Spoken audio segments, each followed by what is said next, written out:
दिने ओल्लू सेठ सुंदरी चढ़ई घर को आसिकी तार कबाड़ बाड़ेला। अरे ए सुंदरी चढ़ई टुनु चढ़ई जल्दी घर बाहर को आस तो घर भीतर कौन कर। आज्ञा आज्ञा मालिके कहतु आपण एठिके आसीचंती जे। अरे सुंदरी चढ़ई तू कौन जापार मास हो गला परा घर भड़ाटा दौनु जदि न दबार इच्छा अच्छी ना घर बाहर चली जाओ समय दबनी तो मुझे घर कहीं रखी। आज्ञा आमर ए गोटे छोट पुओ टिके बड़ हो कौन है तो पुओ बड़ हम जब अपेक्षा करी ना कौन ए कालू बाहर कर। आज्ञा आमको एमती घर बाहर करतुनि आम किछि दिन समय दियंतो सब घर भड़ा देदेबु। ओल्लू सेठ कहा कथा शुणिलानी सी तार कालू काऊ को लगे कि तांको घरू बाहर करदेला। सुंदरी टुनु आउ तार बुढ़ी माँ तार पुओ से माने तो पूरा जंगलर गछ तलू पड़ेले। हे भगवान आमर कौन केही भी नहांदी साहाଯ୍य करबा पई। ये बुढ़ी माटा केते समय वर्षार रहबा मोर छोट पुओ आम केमिति एते समय ओदा हबु। टुनु जी एबे कौन करबा आमे तमे को भगवान आमुटी साहाଯ୍य कर एते वर्षा। सुंदरी एमती ठाकुर डाकिले किछि हबनि आमको किछि करबाकू पड़िबो। आमे बहुत समय वर्षारे भिजि परिबानि चलो को बड़ गछ तळकू चली जिबा। सुंदरी आमको सब परिस्थितिर सामना करबाकू पड़िबो निजको साहसर सहित करबाकू पड़िबो। आम माँ आ आम टिकी पुओ पे आमको ही सब किछि करबाकू पड़िबो। अंधार पर जेमति आलुओ थाए सेमति आम दुख पर सुख निश्चिंत आसीबो। एमति कांदिले किछि हबनि भाबो आमे कोन करिबा केमिति रक्षा पाइबा वर्षारू। मते बहुत ठंडा लगुची। तापर सुंदरी चढ़ईर नजर पड़े ता सामना रे थिबा गोटे बड़ गछटे। से माने ता परिवार सह से गछ तले गोटे कदली पत्र मुंडरे पकेइकी सेठी वर्षारे भिजमती। हेले से वर्षा बिल्कुल भी कमिबार ना धरे नाही। सेथिपई टुनु आ सुंदरी आ गोटे उपाय चिंता करती। टुनु जी एमिति वर्षा तो कमिबार ना धरिनी आ माँ तो बुढ़ी हेलेनी से केते समय एमिति ओदा हेबे। आ आम पुओ कुकु से भी छोट पिलाटे ताको ठंडा जर धरि पकेबो ना आम गोटे किछि करबाकू हबो। कोन करा जीवो आम पाखरे ना कमल अछि ना औषध अछि ना मुंड को छाता अछि किछि भी नाही आम पाखरे। आमको तो किछि उपाय भाबिबाकू पड़िबो तमे किछि कर टुनु जी। सुंदरी कौन करि परिबा आमे तमे को मोर तो किछि भी बुद्धि बाट देखा जाउनी। टुनु जी मु आसिला बेले गोटे शौचालय देखिथिली चलो आमे सेया को ही हम निज घर करबा। छी मु शौचालय रे रहिबिनी। कुकु परिस्थिति बाध्य करछि हमको सेठी रहिबाकू पड़िबो। तापर सुंदरी चढ़ई शौचालय को सफा करने को लगे आ पूरा परिवार को ए वर्षारे सेठी ही आश्रय नबाकू पड़े। आउ सुंदरी से शौचालय सफा करिला आ परिवार सेठी रहिले। तापर दिन सकाळु सकाळु टुनु आ सुंदरी दुई जण काम खोजिबाकू गले। हे तमे सेही परिवार ना जहार घर द्वार नहीं से शौचालय जो माने रहउछ छिछि तम देहर की गंध बाहरछि तमको तो मो घर जमार भी काम करबाकू देबिनी। मो घर तमे असना करि दबो आ तमे जो भलिया गंध छाडुछ ना छिछि। अरे पारा भौणी आमर कोन भूल आमर परिस्थिति हमको बाध्य करिछि परिवार को नि हमें कोठी रहि थांदु सेति पई शौचालय रहबाकू। आमर घरे बुढ़ी माँ आ गोटे छोट पुआ आ ठंडा भी बहुत होछि आमे केमिति बाहर रहि थांतु सेति पई शौचालय रहबाकू बाध्य हेलु। अरे अरे बंद कर मते एक कथा कहबा किछि दरकार नै। मु तमको काम देबिनी मते सफा सुतरा चढ़ई दरकार काम करबा पई। मो चाकर माने तो बहुत सफा सुतरा तम भलिया गंध हो नांदी तम माने जाओ जाओ। आमे भी दिने सफा सुतरा घरे रहउथुलु हेले हमको परिस्थिति बाध्य करछि शौचालय रे रहबाकू। आ दिने न दिने ए परिस्थिति बदलिबा तमे सेत बेले जानिबो जे परिस्थिति का चाहिले कोन करि पारे सेत बेले तमे बुझिबो। ए चढ़ई तते मो दुआर मुहरे देखबाकू चाहुनी जल्दी पळा एठू तोर से दुर्गंध मो जम्मा रुबि सही पारनी। सुंदरी आ टुनु दुई जण काम खोजिबा आशारे जंगल आड़कू जाउथांती। हठात सुंदरी नजर पड़ला गोटे पारा ऊपर जे कि गछ तळे पड़िथिला आ ता मुंडरू बहुत रक्त बाहरुथिला। टुनु जी देख से पारार केमिति डेणा खंडिया हे जाईची। हे भगवान केते सारा रक्त बाहर जाकू तो जल्दी डाक्तरखाना नबाकू पड़िबो। हेले हम पाखरे तो पैसा नै हमें कोन करिबा। अरे सुंदरी चलो आमे आकु प्रथमे डाक्तरखाना नहीं जिबा तापर पैसा कथा भाबिबा।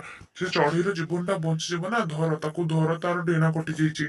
सुंदरी आ टुनु चढ़ई दुई जण बंटी पाराकू नेकी मेडिकल ले पहुंची गले हेले सेमान पाखे पैसा नथिला। अरे सुंदरी हम पाखे तो पैसा नै आमे आकु केमिति भलो करिबा। टुनु जी हम पाखरे सिना पैसा नै हेले पारा को तो बंचीबाकू पड़िबो ना नहले तो आमे पशु ठारो भी हिन हि जिबा। चला भीतर को जिबा देखिबा कोन होउची।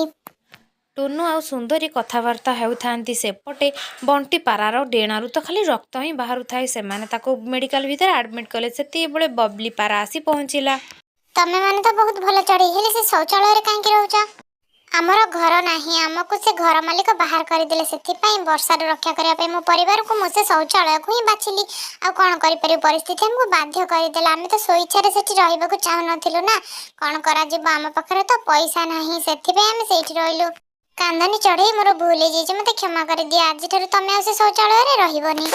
ଭଉଣୀ ଆମ ନିଜ ଇଚ୍ଛାରେ ସେଠି ରହୁନଥିଲୁ, ଆମକୁ ପରିସ୍ଥିତି ତ ବାଧ୍ୟ କରିଦେଲା। ଆମ ପିଲା ଆଉ ମୋର ମା ଯେମିତି ବର୍ଷାରେ ନ ଭିଜନ୍ତୁ ସେଥିପାଇଁ ଆମେ ସେ ଶୌଚାଳୟକୁ ହିଁ ବାଛି ନେଲୁ, ନହେଲେ ଆମେ ବି ସେଠି ରହିନଥାନ୍ତୁ। 2-3 ଦିନ ବିତିଗଲା। ତା ଭିତରେ ବଣ୍ଟି ପାରା ବି ସୁସ୍ଥ ହେଇଗଲା।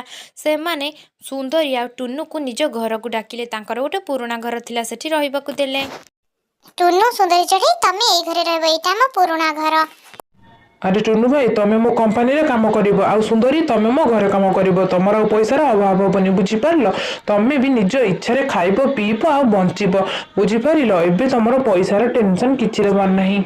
ଭଉଣୀ, ତମକୁ ବହୁତ ବହୁତ ଧନ୍ୟବାଦ, ତମେ ଆମକୁ ସାହାଯ୍ୟ କଲ। ସାଙ୍ଗମାନେ, ଆମେ ଏ ଗପରୁ କ'ଣ ଶିଖିଲେ? ପରିସ୍ଥିତି ନା ସମସ୍ତଙ୍କୁ ବାଧ୍ୟ କରିଦିଏ ନ କରିବା କାମ କରିବାକୁ। ସେଥିପାଇଁ ପରିସ୍ଥିତି ସହିତ ଖାପ ଖୁଆଇ ଚଳିବାକୁ ପଡ଼େ। ସାଙ୍ଗମାନେ, ଭିଡ଼ିଓ ଭଲ ଲାଗୁଥିଲେ ଚ୍ୟାନେଲକୁ ସବସ୍କ୍ରାଇବ୍ କରିବେ। ଧନ୍ୟବାଦ। ଚଢ଼େଇର ଘର। ସେ ଜଙ୍ଗଲରେ ବାଉଁଶର ଟୋକେଇ ତିଆରି କରେ, ଆଉ ତାକୁ ଜଙ୍ଗଲରେ ବିକ୍ରି କରେ। ସେଇଥିରୁ ଯେଉଁ ପଇସା ହୁଏ ସିଏ ଆଉ ତା ପୁଅ କୁକୁ 2 ଜଣ ଚଳନ୍ତି। ଆଉ ତାର ଘର ଏତେ ବି ଭଲ ନଥିଲା। ମାଟିରେ ଆଉ କୁଟା କାଠି ନେଇକି ସେ ବସା ତିଆରି କରିଥିଲା। ଆଉ ସେଇ ବସାରେ ତା ପୁଅକୁ ବହୁତ ଥଣ୍ଡା ଲାଗେ। ମା, ଆମର ଏଇ ବସାରେ ମୋତେ ବହୁତ ଥଣ୍ଡା ଲାଗୁଛି। କୁକୁ, ତୁ ଜମାରୁ ବ୍ୟସ୍ତ ହନା।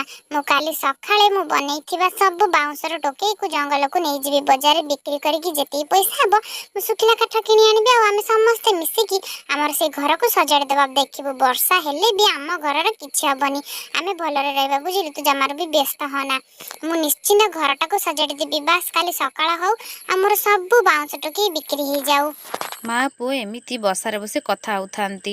ରାତି ପାହି ସକାଳ ହେଇଯାଏ, ଆଉ ସୁନ୍ଦରୀ ଚଢ଼େଇ ତା ହାତ ତିଆରି ବାଉଁଶ ଟୋକେଇକୁ ନେଇ ସବୁ ପାଖ ବଜାରକୁ ନେଇ ଚାଲିଯାଏ ବିକ୍ରି କରିବା ପାଇଁ। ବାଉଁଶ ଟୋକେଇ ନିଅ, ବାଉଁଶ ଟୋକେଇ, ବାଉଁଶ ଟୋକେଇ ନିଅ, ବାଉଁଶ ଟୋକେଇ। ଭାଇମାନେ ଦେଖନ୍ତୁ ତ, ଆପଣ ମାନେ ଥରେ ଆସି ଦେଖନ୍ତୁ ଏଇ ସୁନ୍ଦର ସୁନ୍ଦର ବାଉଁଶର ହାତ ତିଆରି ଟୋକେଇ। ଇଏ ବହୁତ ମଜବୁତ ଆଉ ବହୁତ ସୁନ୍ଦର ବି। ଆପଣ ମାନେ ଚାହିଁଲେ ଆକୁ ନେଇ ଫଳ ରଖିପାରିବେ, ନହେଲେ ଘରର କୋଉ ଜିନିଷ ରଖିବାରେ କାମରେ ଆସିପାରିବ। ଆପଣ ମାନେ ଥରେ ତ ଦେଖନ୍ତୁ, ଇଏ କେତେ ସୁନ୍ଦର ଭାବରେ ତିଆରି ହେଇଛି ଆଉ ବହୁତ ମଜବୁତ ବି ହେଇଛି। ଆପଣ କିଣି ନିଅନ୍ତୁ, ଦେଖିବେ ବହୁତ ଭଲ ହବ। ଆପଣ ଏଥିରେ ଜିନିଷ ପତ୍ର ରଖିବେ, ଫଳ ବି ରଖିବେ। ଇଏ ବହୁତ ମଜବୁତ, ଏତେ ଜଲ୍ଦି ଭାଙ୍ଗିବନି ବି, ଆପଣଙ୍କ ପଇସା କାମରେ ଲାଗିବ। ନା ନା ସୁନ୍ଦରୀ ଭଉଣୀ, ଟୋକେଇର କିଛି ଆବଶ୍ୟକତା ନାହିଁ, ଆମେ ଆସୁଛୁ ଏବେ, ଆମର ଦରକାର ନାହିଁ। ବଜାରରେ ସେଦିନ ସୁନ୍ଦରୀର ଗୋଟିଏ ବି ଟୋକେଇ ବିକ୍ରି ହେଲାନି। ସମସ୍ତେ ତ ମୁହଁ ଆଡ଼େଇ ମନା କରିକି ଚାଲି ଯାଉଥାନ୍ତି। କାଳୁ ଭାଇ, ଗୋରି ଭଉଣୀ, କାଳୁ ଭାଇ, ଗୋରି ଭଉଣୀ, ଦେଖ ଏଇ ସୁନ୍ଦର ବାଉଁଶର ଟୋକେଇକି ଦେଖ, ଆପଣ ନେଇପାରିବେ ଆଉ ଏଥିରେ ଫଳ ବି ରଖିପାରିବେ, ବହୁତ ଭଲ କାମରେ ଆସିବ। ଆପଣଙ୍କର ଏଥିରୁ ଗୋଟେ ନେବେ? ମୋ ପୁଅ ସେପଟେ କିଛି ବି ଖାଏନି, ତା ଦେହଟା ବହୁତ ଖରାପ, ମୋର କିଛି ପଇସା ଦରକାର ଥିଲା। କାଳୁ ଭାଇ, ତମେ ଏଥିରୁ ଗୋଟେ ଟୋକେଇ ନିଅ, ମତେ କିଛି ପଇସା ଦିଅ, ମୋ ପୁଅ ପାଇଁ ମୁଁ ଔଷଧ ଖର୍ଚ୍ଚ କରିବି। ଏଥିରୁ ଗୋଟେ ଟୋକେଇ ନିଅ, ଦେଖିବ ତମର କାମରେ ଆସିବ। ଏ ସବୁ ଫଳକୁ ତମେ ତା ଦେହରେ ଭର୍ତ୍ତି କରିପାରିବ, ଆଉ ଏ ବହୁତ ଟାଣ ବି, ଏତେ ଜଲ୍ଦି ଭାଙ୍ଗିବନି। କାଳୁ ଭାଇ, ମତେ ଟିକେ ସାହାଯ୍ୟ କର, ଏଥିରୁ ଗୋଟେ ଟୋକେଇ କିଣି ନିଅ, ମତେ କିଛି ପଇସା ଦେଇଦିଅ, ମୋ ପୁଅର କାମରେ ଆସିବ। ଯା ଯା ସୁନ୍ଦରୀ ଚଢ଼େଇ, ଆମର ଏଇ ଟୋକେଇ ଫୋକେଇ କିଛି ଦରକାର ନାହିଁ। ଗରିବ ଚଢ଼େଇ କୋଉଠିକାର ବାଉଁଶରେ ତିଆରି କରି ଆସିଲା। କାଳୁ ଆଉ ଗୋରି ସୁନ୍ଦରୀକୁ ମୁହଁରେ ମନା କରିଦିଅନ୍ତି। ସୁନ୍ଦରୀ ମନ ଦୁଃଖରେ ଟୋକେଇ ଶବକୁ ମୁଣ୍ଡ ଉପରେ ଥୋଇ ଉଡ଼ି ଉଡ଼ି ଚାଲିଲା ତା ଘରକୁ। କ'ଣ ସେ କରିପାରିବ? ତା ସେଦିନ ପୁଣି ବହୁ ଜୋରରେ ବର୍ଷା ପବନ ହେଉଥାଏ, ଆଉ ସୁନ୍ଦରୀ ବ୍ୟସ୍ତ ହୋଇପଡ଼େ। ଭଗବାନ, ଏକରେ ତ ମୋ ପିଲା ପାଇଁ ମୁଁ କିଛି ଖାଇବା ନେଇ ପାରିଲିନି, ଆଉ ଘର ବି ଏତେ ଶକ୍ତ ନାହିଁ, ବର୍ଷା ପବନ ଆସିଲାଣି, ଏବେ କ'ଣ ହବ? ମୁଁ କ'ଣ କରିବି? ହେ ଭଗବାନ, ମତେ କିଛି ବୁଦ୍ଧି ବାଟ ଦେଖାଅ। ଗୋଟିଏ ତ ଟୋକେଇ ବିକ୍ରି ହେଲାନି, ପଇସା ମୁଁ କୋଉଠୁ ଆଣିବି? ମୁଁ କ'ଣ କରିବି? ମୁଁ ତ ବୁଝିପାରୁନି। ହେ ଭଗବାନ, କ'ଣ ମୁଁ କରିବି? ଭଗବାନ, ଏତେ ମୁଷଳଧାରା ବର୍ଷା ଆଉ ଥଣ୍ଡାରୁ ମୁଁ ମୋ ପୁଅକୁ କେମିତି ରକ୍ଷା କରିବି? ମତେ କିଛି ବାଟ ଦେଖାଅ, ମତେ ତ କିଛି କରିବାକୁ ପଡ଼ିବ। ସୁନ୍ଦରୀ ଚଢ଼େଇ ଏମିତି ଭାବି ନଦୀ କୂଳରେ ତାର ବାଉଁଶ ଟୋକେଇକୁ ଥୋଇଦିଏ, ଆଉ କାନ୍ଦେ ବସିକି। ଏମିତି ବସିକି ଭାବୁଥାଏ ତ ତା ମୁଣ୍ଡକୁ ଗୋଟେ ଭଲ ବୁଦ୍ଧି ଆସେ। ହଁ, ଏବେ ମୋ ମୁଣ୍ଡକୁ ଗୋଟେ ଭଲ ବୁଦ୍ଧି ଆସିଛି, ଆଉ ମୁଁ କାନ୍ଦିବିନି। ମୁଁ ଏତେ କଷ୍ଟ କରିକି ବାଉଁଶର ଟୋକେଇ ସବୁ ତିଆରି କରିଛି, ଆଉ ଅନ୍ୟମାନେ ହସୁଛନ୍ତି, ମୋ ପରିଶ୍ରମ ସମସ୍ତଙ୍କୁ ଦେଖାଯିବ। ମୁଁ ଏଇଥିରେ ହିଁ ମୋର ଘର କରିବି, ଆଉ ସମସ୍ତଙ୍କୁ ଦେଖେଇ ଦେବି ମୋ ପରିଶ୍ରମର ମୂଲ୍ୟ କେତେ, ଆଉ ମୋ ଉପରେ କେହି ହସି ପାରିବେନି। ମତେ ହିଁ ଏଇଥିରେ ଘର କରିବାକୁ ପଡ଼ିବ, ଆଉ ମୋ ପୁଅକୁ ରକ୍ଷା କରିବାକୁ ପଡ଼ିବ, ଆଉ ସମସ୍ତଙ୍କୁ ଦେଖେଇବାକୁ ପଡ଼ିବ। କର୍ମର ଫଳ ଅବଶ୍ୟ ମିଳିଥାଏ ବୋଲି କୌଣସି କାମ ବୃଥାରେ ଯାଏନି। ମୋ ହାତ ତିଆରି ବାଉଁଶ ଟୋକେଇରେ ମୁଁ ମୋର ମୋର ନିଜ ଘର ତିଆରି କରିବି। ସୁନ୍ଦରୀ ଚଢ଼େଇ ସେଇଠୁ ମନ ସ୍ଥିର କଲା ଆଉ ତାର ସବୁ ବାଉଁଶର ଟୋକେଇକି ଆଣି ଆଉ କିଛି ଫଳା ବାଉଁଶ ଆଉ ବତା ପାଖୁଡ଼ି ଯୋଡ଼ି ସିଏ ତାର ସୁନ୍ଦର ଘର ତିଆରି କରିଦିଏ। ଆଉ ବାଉଁଶ ତ ବହୁତ ଶକ୍ତ ନା, ତା ଘର ବି ସାଙ୍ଗେ ସାଙ୍ଗେ ବହୁତ ଶକ୍ତରେ ପରିଣତ ହେଇଯାଏ। ଆଉ ତା ଭିତରକୁ ବର୍ଷା କି ଥଣ୍ଡା କିଛି ବି କାଟେନି। ପୁଅ କୁକୁ ତୁ ଜମାର ବି ବ୍ୟସ୍ତ ହନା, ଏ ଘର ସିନା ଏମିତି ଅଦ୍ଭୁତ ଦେଖାଯାଉଛି ହେଲେ ଏ ଘର ବହୁତ ଶକ୍ତ। ଦେଖିବୁ ଆଗକୁ ଦେଖ କଣ ହଉଛି, ବର୍ଷା ପବନ ଏ ଘରକୁ କିଛି ବି କାଟିବନି।